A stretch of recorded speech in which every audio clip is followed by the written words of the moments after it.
চলে যান আজমিরের জমিনে, খাজা মঈনুদ্দিন চিশতি শুয়ে আছে, তাকে আমরা কেউ দেখিনি। আজও হাড়োয়ার জমিন থেকে, আজও ধানপোতা বাজারের জমিন থেকে শত শত বাস বৎসরে চলে যায় খাজা মঈনুদ্দিনের গোলামতি করতে। একবার জোরে বলেন সুবহানাল্লাহ। কেন মঈনুদ্দিনের গোলামতি করে? একটাই কারণ, মঈনুদ্দিন প্রভুর গোলামতি করেছে, মঈনুদ্দিন মুহাম্মদ রাসূলের গোলামতি করেছে, পৃথিবী তার গোলামতি করছে। জোরে বলেন সুবহানাল্লাহ। আমরাও যদি আজকে সেই প্রভুর, সেই নবীর গোলামতি করতে পারি, আল্লাহ বলছে তোরা আমার হবি, আমি আল্লাহ আমার সৃষ্টি তোদের করে দেবো। জোরে বলেন সুবহানাল্লাহ। এই চিন্তা ভাবনা নিয়ে যদি আপনি চলতে পারেন, এগিয়ে যেতে পারেন, খোদার কসম বলছি আপনি একটা জায়গায় দাঁড়াতে পারবেন। আমি আবার বলছি, শুধু নামাজ পড়ে, শুধু রোজা রেখে আর তসবিহ টিপে কিন্তু নাজাত পাওয়া যাবে না। সমাজ সচেতন হতে হবে, আপনার দেখতে হবে আশপাশ। বিবেক বুদ্ধি তো আপনার দিয়েছে, তাই বলি মুসলমান একটু বুঝুন, ঠান্ডা মাথায় বোঝার চেষ্টা করুন। আমি আপনি আমরা যেভাবে জীবন জিন্দেগি করছি, এই জিন্দেগি যদি করতে থাকি, নাজাত আমাদের মিলবে না। নাজাত অত সহজ জিনিস নয়, নাজাত মামার বাড়ি নয়, অত সহজে আপনি চলে যেতে পারবেন না। আপনাকে যদি নাজাত পেতে হয়, নামাজটা যেমন আপনি পড়বেন, রোজাটা যেমন আপনি রাখবেন, হজ যেমন আপনি করবেন, যাকাত আপনি যেমন দিবেন, পাশাপাশি আপনার পাড়া প্রতিবেশী আত্মীয় স্বজন যেন আপনার কাজে দাঁড়ায়, আপনার ব্যবহারের দ্বারায় কোন রূপ যেন দুঃখ না পেয়ে যায়, কোন ব্যথা না পেয়ে যায়। আরে মুসলমান, মাথায় টুপি দিয়ে, মুখে দাড়ি রেখে, হাতে তসবিহ নিয়ে মসজিদে বসে বসে সারা রাত কাটিয়ে দেবে, তাহাজ্জুদে আপনি রাত পার করে ফেলবেন, নাজাত আপনার মিলবে না। যদি আপনার ব্যবহারে, যদি আপনার কথায়, যদি আপনার আখলাকে আপনার পাড়া প্রতিবেশী, আপনার আত্মীয় স্বজন যদি মনক্ষুণ্ণ হয়ে যায়, তারা যদি দুঃখ পেয়ে যায়, এ মুসলমান, নাজাত আপনি পাবেন না। নামাজ ছেড়ে দিয়েছেন, রোজা একদিন রাখতে পারেননি, তসবিহ আপনি টিপতে পারেননি, হজ করতে পারেননি, আল্লাহর কাছে ক্ষমা চাইবেন, আল্লাহ ক্ষমা করে দেবে। পাড়া প্রতিবেশীর হক মেরেছেন, ভাই ভাইয়ের হক মেরেছেন, মেহমানের মনে দুঃখ দিয়েছে, আত্মীয় স্বজনদের মনে দুঃখ দিয়েছে, পাড়া প্রতিবেশীর মনে দুঃখ দিয়েছে, আমার আল্লাহ জানিয়ে দিয়েছে, বান্দা ওই ভুলটা তোর রব ক্ষমা করবে না। রাজাধিরাজ, মালিকের মালিক, প্রভু দি প্রভু, আমি আল্লাহ তোর ভুল ক্ষমা করতে পারবো না।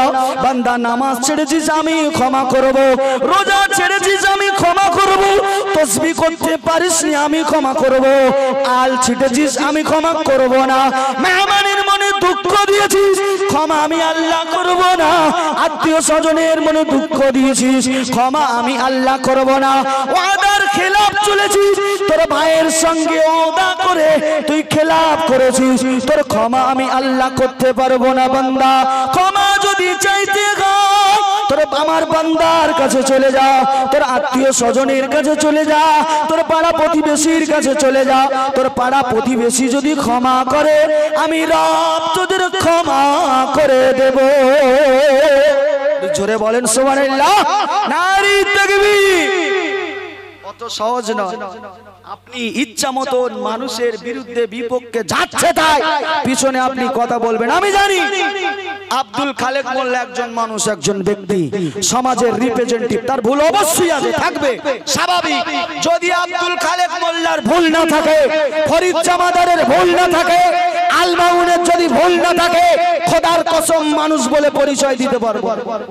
ভুল শয়তানের থাকে না, ভুল থাকে না শয়তানের, ভুল ইবলিস স্বীকার করে না, ইবলিস বলে আমার কোনো ভুল নেই।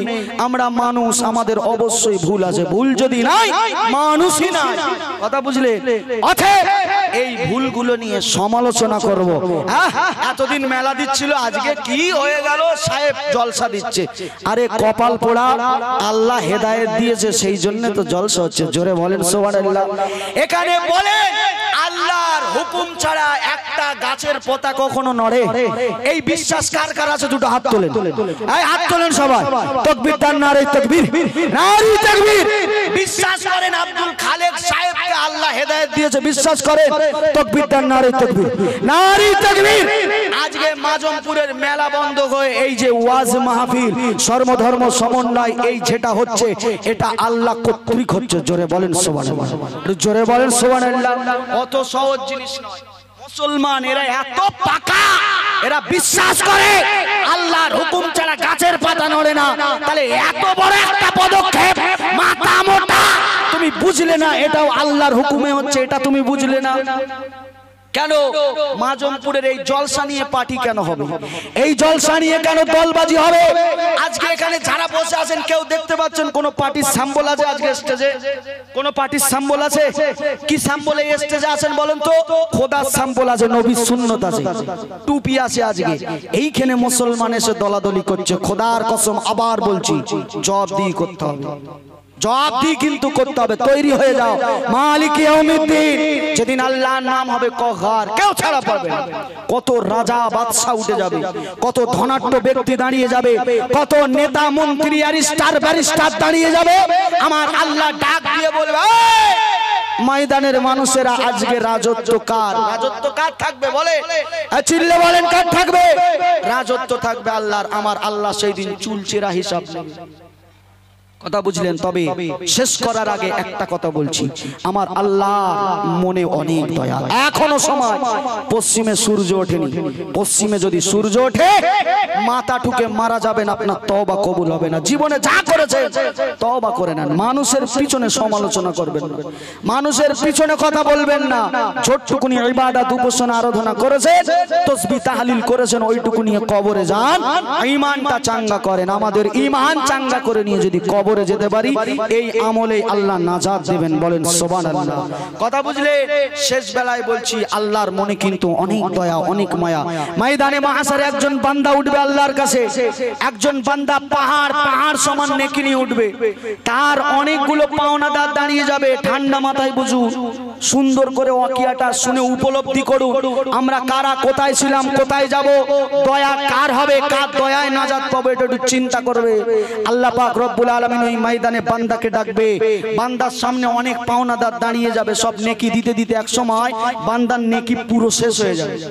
পুরো একদম শর্টে বলছি, বান্দার নেকি পুরো শেষ, শুধু গোনা। আল্লাহ পাক বলবে, এই বান্দা যা, আমি আল্লাহ এই কঠিন দিনে তোর জন্য একটা সাবসিডি করে দিলাম, একটা সুযোগ, একটা অফার দিয়ে দিলাম। পুরো ময়দানটা ঘুরে তুই যদি একটা নেকি নিয়ে আসতে পারিস, আমি আল্লাহ তোর নাজাত দিয়ে দেবো। একবার চিল্লে বলেন সুবহানাল্লাহ, এক গলা ছেড়ে বলেন সুবহানাল্লাহ, আর তাকবীর দেন, নারে তাকবীর। ওই কঠিন দিনে একটা নেকির কোনো মূল্য নেই, কিন্তু আমার আল্লাহ বলছে একটা নেকি নিয়ে আয়, আমি তোকে নাজাত দিয়ে দেবো। বান্দা খুশি হয়ে যাবে। একটা নেকিতে নাজাত, বান্দা ছুটবে ময়দানে, বান্দা ছুটতে লাগবে। মুসলমান একটু বুঝুন, বান্দা ছুটতে ছুটতে ওই ময়দানে চলে যাবে। বান্দা এক পর্যায়ে তার নিজের মায়ের কাছে যাবে। আম্মা জান, পৃথিবী জমিনে কত কষ্ট করে তুমি আমাকে লালন পালন করেছো। আমার আম্মা জান, রাতের অন্ধকারে পাশে আমার আব্বা ঘুমানো, আমি চিৎকার মেরে কেঁদে উঠেছি, আব্বার ঘুমটা ভাঙে নাই। তুমি আমার মা, তোমার ঘুমটা ভেঙে গেল, সঙ্গে সঙ্গে তুলে তোমার ছেলেটাকে বুকে জায়গা দিয়েছো। কত কষ্ট না তুমি আমার জন্য করেছো। এরে মা, শুধু তাই নয়, আমি যখন দুনিয়া এসেছি তোর নারীটা ছেড়ে দুনিয়া এসেছি। এরে মা, দুনিয়া জমিনে এত পরিশ্রম আমার জন্য করেছো, রাতের পর রাত, দিনের পর দিন। তোমার মাথায় একটাই চিন্তা, সন্তান কবে বড় হবে, সন্তানকে কিভাবে লালন পালন করবো। মা, দুনিয়ায় এত কষ্ট আমার জন্য করেছো। আজকে ময়দানে মাশারি, আজকের কঠিন দিনে আমার রব জানিয়ে দিয়েছে, একটা নেকি যদি দিতে পারি, একটা নেকির বিনিময় অনন্তকালের জান্নাত আল্লাহ দিয়ে দেবে। ওরে মা, তুমি আমাকে আজকে একটা নেকি দিয়ে দাও। ছেলের মা ওই সময় বলবে, দুনিয়ার জমিনে কোনো ছেলে বলে আমার কেউ ছিল না, পালিয়ে যাও, চলে যাও, আজকে ময়দান এত কঠিন, আজকে দিনটা এত কঠিন, আমি তোমাকে নেকি দিতে পারবো না। তোমার মা জান্নাতে যাবে নাকি জাহান্নামে যাবে জানে না। এ সন্তান বলে কেউ আমার দুনিয়ায় ছিল না, অতএব আমার সামনে দিয়ে সরে যাও। মা তাড়িয়ে দেবে, ওই সন্তান ছুটে ছুটে জন্মদাতা পিতার কাছে চলে যাবে। আব্বা জান, আব্বা জান, কত কষ্ট করেছো, সকালবেলা উঠেছো, কাজে বেরিয়ে গেছো কেন? সন্তানের জন্য একটা ঘর বানানো লাগবে, সন্তানের জন্য একটা বাড়ি বানানো লাগবে। আব্বা জান, এত কষ্ট আমার জন্য করেছো, আজকে তোমার সেই সন্তান এই ময়দানে বড় বিপদে রয়েছে, কঠিন পরিস্থিতিতে রয়েছে, একটা নেকির প্রয়োজন। আব্বা জান একটা নেকি দিয়ে দাও। সঙ্গে সঙ্গে আব্বা জানিয়ে দেবে না না না, এরে সন্তান, সন্তান বলে দুনিয়ায় কেউ ছিল না, এরে ছেলে সামনে থেকে সরে যাও, আজকে কঠিন দিন, আজকে ভয়াবহ দিন, এই দিনে তোমার আব্বা নাজাত পাবে কি জানে না, অতএব সরে যাও, পালিয়ে যাও সামনে থেকে, তোমার আব্বা নেকি দিতে পারবে না। মায়ের পেটের ভাইয়ের কাছে যাবে, ভাই তাড়িয়ে দেবে। কত শখের স্ত্রী, কত শখের বিবি, বিবির কাছে চলে যাবে। আমার জীবন সঙ্গী পৃথিবীর জমিনে যত কষ্ট করেছি একটাই কারণ, আমার স্ত্রী যেন সুখে থাকে। পৃথিবীর জমিনে যত রোজগার করেছি একটাই কারণ, স্ত্রীর মুখে হাসি ফোটাবো। আরে আমার জীবন সঙ্গী ময়দানে বড় কঠিন পরিস্থিতি, একটা নেকির প্রয়োজন, একটা নেকি আমাকে দিয়ে দাও। স্ত্রী তাড়িয়ে দেবে না না না, পৃথিবীতে কোনো স্বামী ছিল না, স্বামী বলে কাউকে জানি না, সামনে থেকে সরে যাও, পালিয়ে যাও, সাহায্য আমি করতে পারবো না। পাড়া প্রতিবেশীর কাছে চলে যাবে, আত্মীয় স্বজনের কাছে চলে যাবে। বান্দা নিরাশ হয়ে একটা সময় আল্লাহর কাছে ফিরতে যাবে, হঠাৎ করে দেখতে পাওয়া যাবে ওই ময়দানে পিছন দিয়ে একজন ব্যক্তি ওই ব্যক্তিকে ডাকতে লাগবে, আল্লাহর বান্দা বলো বলো আজকে ময়দানে তোমার মনটা কেন খারাপ? জোরে বলেন সুবহানাল্লাহ। সবাই তাড়িয়ে দিচ্ছে, ওই ময়দানে একজন পিছন থেকে ডাকছে, বান্দা তোমার মনটা খারাপ কেন? একবার তাকবীর দেন, নারায়ে তাকবীর। ওই ময়দানে এই খবরটা জিজ্ঞাসা করার মানুষেরও অভাব থাকবে, জিজ্ঞাসা করবেন। ওই ব্যক্তি যখন জিজ্ঞাসা করবে ওর কাছে ফিরে যাবে, যে বলবে শোনো মায়ের কাছে গেছিলাম, বাপের কাছে গেছিলাম, স্ত্রী সন্তান ভাই আত্মীয় স্বজন সবাই ফিরিয়ে দিয়েছে, তুমি কে হে সাহেব এই ময়দানে একটা আমাকে সাহায্য করবে? বলছে বলেই তো দেখো, হয়তো তো আমি তোমাকে সাহায্য করে দিতে পারি। বলছে না না তুমি পারবে না, আমি টেনশনে আছি, আমাকে আমার মতো থাকতে দাও, যাও।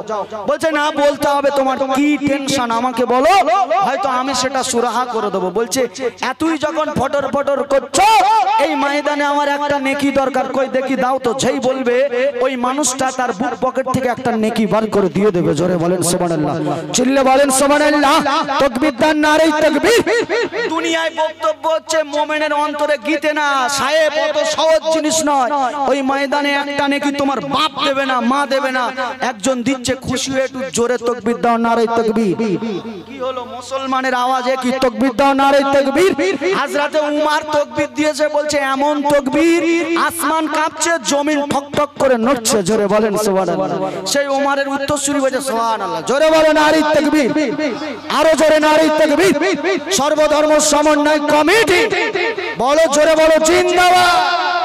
মুসলমানের আওয়াজ একটু কঠোর হবে, জোরে হবে, ওই ম্যা ম্যা ম্যা ম্যা করলে হবে না। মানুষ তো বসে আছে, এক একটা স্পিকার, এক একটা মুসলমান, এক একটা স্পিকার, কথা বুঝলেন? ওই ময়দানে একটা নেকি পেয়ে গেল, বান্দা আল্লাহর কাছে চলে গেল, আল্লাহ আমার ফাইলটা খোলো। বান্দা নেকি পেয়ে গেছে, বিরাট ব্যাপার, আল্লাহ আমার ফাইলটা খুলে গেল। কিরে বান্দা এত গরম কি ম্যানেজ হলো? রব্বি আল্লাহ আমি নেকি পেয়ে গেছি। আল্লাহ বলছে কিরে এই ময়দানে আমার থেকে বড় দাতা কে রে, আমার থেকে বড় দয়াময় কে, যে তোকে একটা নেকি দিল? যা ওই ব্যক্তিকে ডেকে নিয়ে আয়।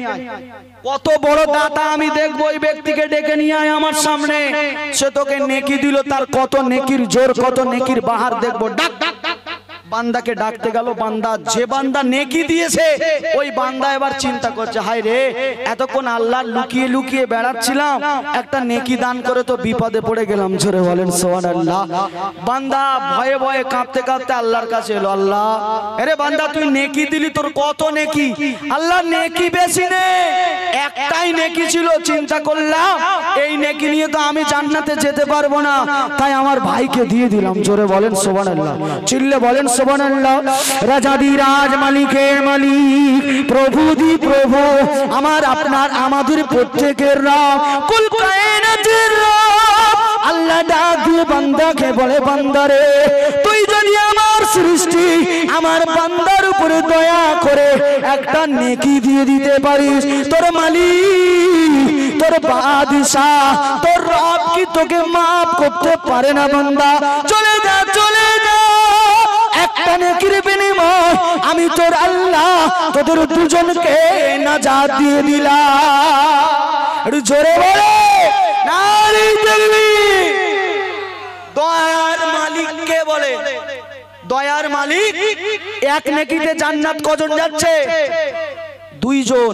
এই মিল মাঠে বসলে নেকি হবে না গোনা হবে? এই জোরে বলে নেকি তো।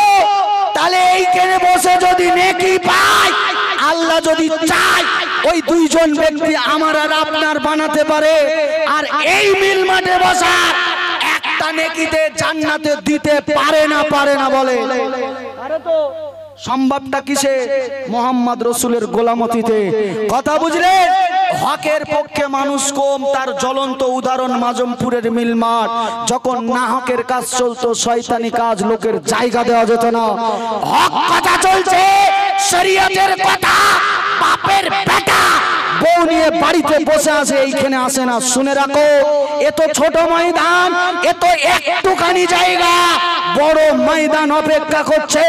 যে ময়দানে ফেরাউন দাঁড়িয়ে যাবে, যে ময়দানে আবু জেহেল দাঁড়াবে, যে ময়দানে আবু লাহাব দাঁড়াবে, পৃথিবীর সমস্ত মানুষ দাঁড়াবে, নবী পয়গম্বরেরা দাঁড়াবে, ওই ময়দানে আমার আল্লাহ বলছে, নবী প্রতিটা মানুষের ফেসবুক আমি রবের সামনে এক একটা জল জল জল জল করবে। জোরে বলেন সুবহানাল্লাহ। কেউ ছাড় পাবে না। কি মনে করছে আজকে ময়দানে গোলামের ছেলে শহীদুল আসেনি, এটা তো স্টেজে বসা মানুষ দেখছে না, এটা তো অমুকেরা দেখছে না, কিন্তু আমার আল্লাহ সিসি ক্যামেরা কিন্তু চলছে। আল্লাহ দেখে রাখবে, কিয়ামতে প্রশ্ন করবে, কিরে বান্দা নামাজ তো পড়িসনি, পটল তো চুরি করেছিলি, যা তো করেছিলিস তো করেছিলিস, তার উপরে আবার যদি নাজাতের ডাক দিয়ে একটা যদি বেহেশতের বাগান হয়েছিল, বান্দারে সে জায়গাটা যে বসিসনি, তোকে কিভাবে নাজাত দেবো? কোথায় যাবে?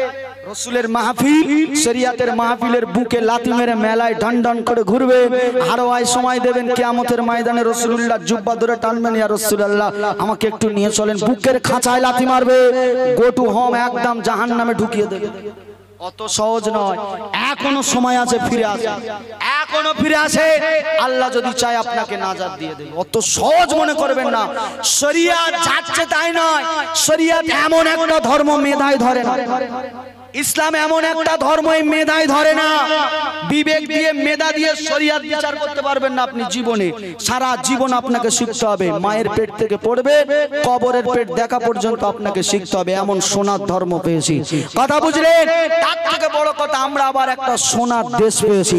তার থেকে আরো বড় কথা, আমাদের যে জায়গাটা আমরা যেখানে বসবাস করছি, হাড়োয়া থানা, আরো সোনার জায়গা। বলেন আল্লাহুম্মা আমিন। আল্লাহ কবুল করেন, বলেন আল্লাহুম্মা আমিন। এত সুন্দর জায়গায় দেখেন, হিন্দু মুসলিম সমস্ত ধর্ম অবলম্বী মানুষ নিজ স্বাধীনতায় ধর্ম পালন করে। কারো ধর্মে কারো কোনো বাধা নেই, কোনো বিপত্তি নেই। তারপরেও আমাদের ধর্মের ব্যাপারে, শুধু মুসলিমকে বলবো না, আমাদের হিন্দু ভাইদের ভিতরেও আজকে ধর্মের প্রতি সব অ্যালার্জি। কথা বুঝলেন? আপনি গায়ক গায়িকা এনে ড্যান্স হাঙ্গামা করেন, ওটা কিন্তু কোন ধর্মের কৃষ্টি কালচার নয়। ড্যান্স হাঙ্গামা, ফাংশন, থিয়েটার কোন ধর্মের কৃষ্টি কালচার ওটা নয়। কথা বুঝলেন?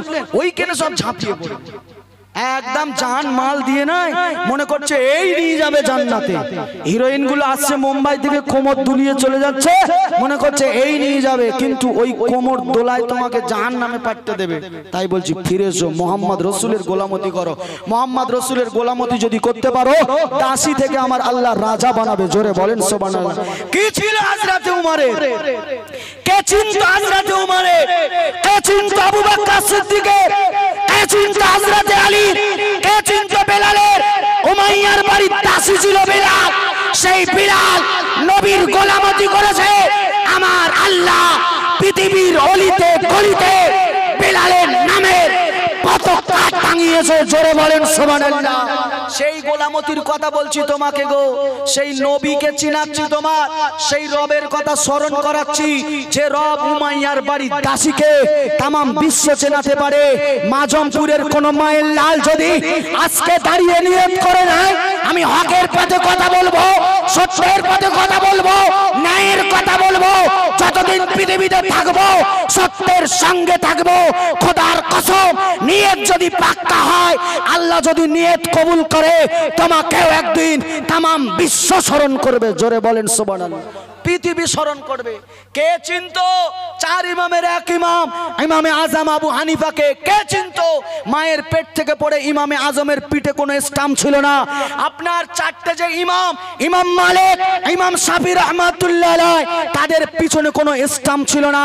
তারা জীবন চরিত্র এমন গঠন করেছে, তামাম পৃথিবী তাদের স্মরণ করছে। জোরে বলেন সুবহানাল্লাহ।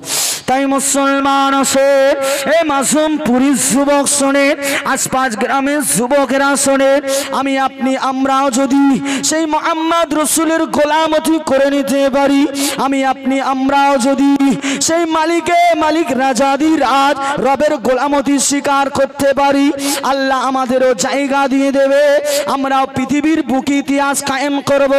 রে যুবক, ইতিহাস কায়েম করতে গেলে, আল্লাহর গোলামতি করতে গেলে, নবীর গোলামতি করতে গেলে বাড়ি ছাড়া লাগবে না, ঘর ছাড়া লাগবে না, চাষাবাদ করা বন্ধ করতে হবে না, হাটে বাজারে যাওয়া বন্ধ করা লাগবে না। তুমি চাষাবাদ করবে, তুমি ব্যবসা বাণিজ্য করবে, তুমি সংসার ধর্ম করবে। ওর ভিতরেই যদি হক থাকে, যদি সত্য থাকে, আমার আল্লাহ পাক আপনাকে কবুল করে নেবে। জোরে বলেন সুবহানাল্লাহ। প্রতিষ্ঠিত হতে গেলে, হক হতে গেলে আপনার কিন্তু সবকিছু ছেড়ে ছুড়ে সুন্দরী বিবি বাড়ি রেখে জঙ্গলে যেতে হবে না। কথা বুঝলেন? বিবি বাল বাচ্চা সবকিছু ছেড়ে দিয়ে জঙ্গলে একা একা বসে জিকির আজগার আপনার করতে হবে না। আপনি যা কিছু করছেন এই জিন্দেগিতে শুধু সত্যটা রেখে দেন, এই জিন্দেগিতে হালালটা রেখে দেন, এই জিন্দেগিতে হকটা রেখে দেন। আল্লাহকে স্মরণ করেন, প্রভুকে স্মরণ করেন, নবী পাক সাল্লাল্লাহু আলাইহি ওয়াসাল্লাম যেটা বলেছেন সেটা করেন, যেটা নিষেধ করেছেন সেটা ছেড়ে দেন। আমার আল্লাহ আপনাকেও প্রতিষ্ঠিত করবে। জোরে বলেন সুবহানাল্লাহ। এই নিয়ত, এই চিন্তাধারা হযরতে বেলালের ভিতরে ঢুকেছিল। এই জন্য গোলামতি করত উমাইয়ার বাড়িতে, কিন্তু বেলালের ভিতরে মুহাম্মদ রসুলের প্রেম না। গোলামতি করি তো কি, ঝটটুকুনি সময় পাবো মোহাম্মদ করবো। একবার জোরে বলেন সুবহানাল্লাহ। একটা কথা আমি আপনাদের বলি, অনেক জ্ঞানীজন মানুষ আছে, মোহাম্মদ রসুল এই শব্দটা যদি বলেন, আপনি সঙ্গে সঙ্গে 120টা নেকি পাবেন। জোরে বলেন সুবহানাল্লাহ। আল্লাহ বলবেন আপনি 10টা নেকি পাবেন, একটা নেকি পাবেন। মোহাম্মদ রসুল বলবেন অবশ্যই আপনি 120টা নেকি পাবেন। জোরে বলেন সুবহানাল্লাহ। বারবার বলছি, ওই জন্য সেই নবীকে একটু স্মরণ করেন। বেলাল বলছে আমি দাসী, তো কি হয়েছে, তার বাড়িতে কাজ করব, ঝটটুকুনি সময় পাবো স্মরণ করব। এই যে মোহাম্মদ স্মরণ করে, আল্লাহ স্মরণ করে, আল্লাহর গোলামতি কবুল করেছে। একদিন উমাইয়ার কানে খবরটা চলে গেল। বেলালের ঘটনা আপনারা সবাই জানেন। ঈমান চাঙ্গা করার জন্যে, অন্তরে গুঁতো মারার জন্য বলছি শোনেন। হযরতে বেলাল মনিবের বাড়িতে কাজ করে, এই যে নবীকে স্মরণ করছে, আল্লাহকে আল্লাহ বলে মেনে নিয়েছে, এটা বেঈমানের কাছে খবর। উমাইয়ার কাছে খবর চলে গেল, বেলাল চলো মোহাম্মদকে ভুলতে হবে, মোহাম্মদ রসুলকে ছাড়তে হবে, আল্লাহর গোলামতি তোমাকে ছাড়তে হবে। হযরতে বেলাল বলছে শোনো, জীবন দিয়ে দেবো, কিন্তু আমি বেলাল মোহাম্মদ রসুল ভুলবো না। একবার জোরে বলেন সুবহানাল্লাহ, চিল্লে বলেন সুবহানাল্লাহ। উমাইয়া বলছে তাই নাকি, চলো। বেঈমান বেদিনদের ডাকলো, চলো চালাও। অত্যাচার শুরু হয়ে গেল। হযরতে বেলালের উপরে নির্মম অত্যাচার চলছে। বেঈমান বেদিনেরা হযরতে বেলালের উপরে অত্যাচার শুরু করে দিল। কি মার না মারছে! একটা সময় হযরতে বেলালের পায়ে দড়ি দিয়ে মরুভূমির উপর দিয়ে ঘোরাচ্ছে। আরে হযরতে বেলালের গা দিয়ে চামড়াটা ছিঁড়ে যাচ্ছে, গোশতের টুকরোগুলো উত্তপ্ত উত্তপ্ত গরম মরুভূমিতে বেলালের গায়ের গোশতের টুকরোগুলো পড়ে যাচ্ছে, খুনগুলো ঝরে যাচ্ছে, পাহাড়ে তুলছে, হযরতে বেলালকে পাহাড়ের উপর থেকে ছেড়ে দিচ্ছে। হযরতে বেলাল কখনো বড় পাথর, কখনো ছোট পাথর, এক একটা পাথরে একবার করে ঠোকর মারছে, গায়ের এক এক অংশের গোশতগুলো ছিঁড়ে ছিঁড়ে চলে যাচ্ছে। হযরতে বেলালের মুখে আ বলে কোনো আওয়াজ নেই, হযরতে বেলালের মুখে উ বলে কোনো আওয়াজ নেই। হযরতে বেলাল একটা পাথর থেকে আর একটা পাথরে যাচ্ছে, আল্লাহর নামে ধ্বনি দিয়ে চিৎকার করে উঠছে। একবার জোরে বলেন সুবহানাল্লাহ, জোরে বলেন। বেলাল মৃত্যু সজ্জায় আল্লাহকে স্মরণ করছে। আপনারা আজকে এই জায়গায় বসে সেই আল্লাহকে প্রাণ খুলে একবার সকলে স্মরণ করেন, নারায়ে তাকবীর। আজকে আমার ভাইয়েরা যারা স্টেজে আছে, আমি প্রত্যেককে আজকের জন্য নক্ষত্র মনে করছি। এত বড় একটা সিদ্ধান্ত নিয়েছে, এটা চেড্ডিগুনি কথা ছিল না। মাজমপুরীর মেলা বন্ধ করে এইখানে সর্বধর্ম সমন্বয় মাহফিলে ওয়াজ, এটা ছোট কোনো সিদ্ধান্ত নয়, মারাত্মক একটা সিদ্ধান্ত ছিল। এত কঠিন সিদ্ধান্ত এই সমস্ত ব্যক্তিগুলো নিতে পারলো। আমার সমাজের কাছে প্রশ্ন, যারা দূর থেকে একটা সময় নাক সিটকাতে, খারাপ বলতে অবশ্যই খারাপ কাজ সেটা ছিল, আপনি দূর থেকে নাক সিটকাতেন, দূরে থাকতেন, অবশ্যই ভালো করতেন। আজকে যখন সেটা পরিবর্তন হয়ে কালো দিন সরে যেয়ে যখন সাদা দিন এসেছে আমাদের কাছে, প্রশ্ন, কেন এলাকাবাসী এখনো মাঠ ভরিয়ে দিল না? এই প্রশ্নের উত্তর আমাকে দিতে হবে না, স্টেজে বসে থাকা ব্যক্তিদের দেওয়া লাগবে না, আব্দুল খালেক মোল্লার দেওয়া লাগবে না। খোদার কসম, রবের সাক্ষী, কাবার মালিকের সাক্ষী বলছি, আল্লাহর কাছে আপনার জবাবদিহি করতে হবে। একটা সময় শয়তানি কীর্তিকলাপ চলতো এই ময়দানে, তখন এলাকার যুবক এসে বসেছে, সময় দিয়েছে, কত কষ্ট করে দাঁড়িয়ে দাঁড়িয়ে রাত কাটিয়েছে। আজকে কোরআনের আওয়াজ বুলন্দ হচ্ছে, শরীয়তের আওয়াজ বুলন্দ হচ্ছে, ধর্মের কথা বুলন্দ হচ্ছে। আজকে ময়দান ফাঁকা, আপনাকে কিন্তু জবাবদিহি করতে হবে, এটা আপনার কিন্তু মাথায় রাখতে হবে। এলাকাবাসী, আপনার কিন্তু ময়দানে মাহশারে খোদার কাঠগড়ায় দাঁড়াতে হবে। এত সুন্দর মজলিস, এত সুন্দর পরিবেশ, আপনি না আসার কারণে যে পরিবেশটা নকশাত হয়ে যাচ্ছে, ধ্বংসের দিকে যাচ্ছে, একটা খারাপ দেখাচ্ছে, একটা খারাপ মেসেজ মানুষের কাছে যাচ্ছে। জবাবদিহি দুনিয়ার কাছে নয়, আল্লাহর কাছে করতে হবে, এটা আপনার মাথায় রাখতে হবে। অত সহজ জিনিস নয়। আপনি দূর থেকে বলছেন আব্দুল খালেক মেলা বন্ধ করো, মেলা বন্ধ করো। আরে সাহেব, মেলা তো আজকে বন্ধ হলো, কোরআন অবমাননা করছেন আপনারা, হাদিস অবমাননা করছেন। সর্বধর্ম সমন্বয় কমিটির নাম দিয়ে কোরআনের আওয়াজ উঠবে, এই বার্তা ছড়িয়ে আজকে ময়দান ভরল না, এই মজলিস যে এইভাবে ফাঁকা, এর জবাবদিহি কিন্তু আপনার করতে হবে পুঙ্খানুপুঙ্খভাবে, এটা আপনার মাথায় রাখ। কি মনে করছেন আপনি মসজিদে শুধু নামাজ পড়ে রমজানের রোজা রেখে আপনি নাজাত পেয়ে যাবেন? আপনাকে একজন সমাজ সচেতন নাগরিক হতে হবে, পরিবেশ সম্পর্কে আপনার জ্ঞান ধ্যান ধারণা থাকতে হবে। অত সহজ জিনিস নয়। শরিয়াত শুধু নামাজ রোজা আর হজ যাকাতে সীমাবদ্ধ নয়। আল্লাহ পাক আপনার বিবেক বুদ্ধি জ্ঞান দিয়েছে, সেগুলোকে প্রতিফলন করতে হবে, পৃথিবীর দিকে আপনাকে দেখাতে হবে। অত সহজ। আজকে এই সমস্ত ব্যক্তিগর্ব মনে করলো না, শিরকি কাজটা ছেড়ে দিয়ে মোহাম্মদ রসুলের গোলামতি করি। আর তুমি সারাটা জীবন ওই ব্যক্তিদের বিরোধিতা করলে, তারা যখন মোহাম্মদ রসুলের গোলামতির পথে এসেছে, তুমি আজকে সেই মানুষগুলোকে ছেড়ে দিয়ে চলে যাচ্ছ। এর জন্য কি আপনার খোদার কাঠগড়ায় দাঁড়াতে হবে না? একটা কথা, সব শেষে সবার ফার্স্ট গোলামতি যদি করতে হয় আপন প্রভুর গোলামতি করেন, সঠিক পথে ফিরে আসেন, হক হালাল পথে ফিরে আসেন। আজকের এই অনুষ্ঠান যে ব্যক্তিকে লক্ষ্য করে, সেই ব্যক্তির বাড়ি আমাদের হাড়োয়ায় নয়, সেই ব্যক্তির বাড়ি আমাদের ওয়েস্ট বেঙ্গলে নয়, সেই ব্যক্তি বাঙালি ছিল না, সেই ব্যক্তির বাড়ি ভারতবর্ষে ছিল না, সেই ব্যক্তি সুদূর মক্কার জমিন থেকে শরিয়াতের জন্য মুহাম্মদ রাসূলের গোলামতি করে হাড়োয়ার জমিনে এসেছে।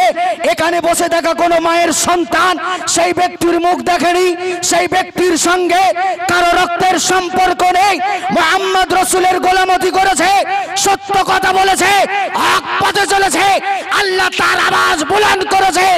আজও মাজমপুরের মানুষ শত শত বছর পরে তার নামের ইসালে সাদ কায়েম করাচ্ছে। একবার জোরে বলেন সুবহানাল্লাহ। এই গোলামতি আমাদের ভিতরে আনতে হবে, হক এই সত্য এই ন্যায় নিষ্ঠা আমাদের ভিতরে আনতে হবে। আমরা মারা যাব, আমাদের বহু বছর হয়ে যাবে, এমন ইতিহাস আমাদের দ্বারাই হয়ে যাবে, পৃথিবী আমাদের স্মরণ করবে, বলেন ইনশাআল্লাহ। চলে আসেন, দেখেন পৃথিবীর জমিনে লক্ষ্য করে দেখেন, চলে যান আজমিরের জমিনে, খাজা মুঈনুদ্দিন চিশতি শুয়ে আছে, তাকে আমরা কেউ দেখিনি। আজও হাড়োয়ার জমিন থেকে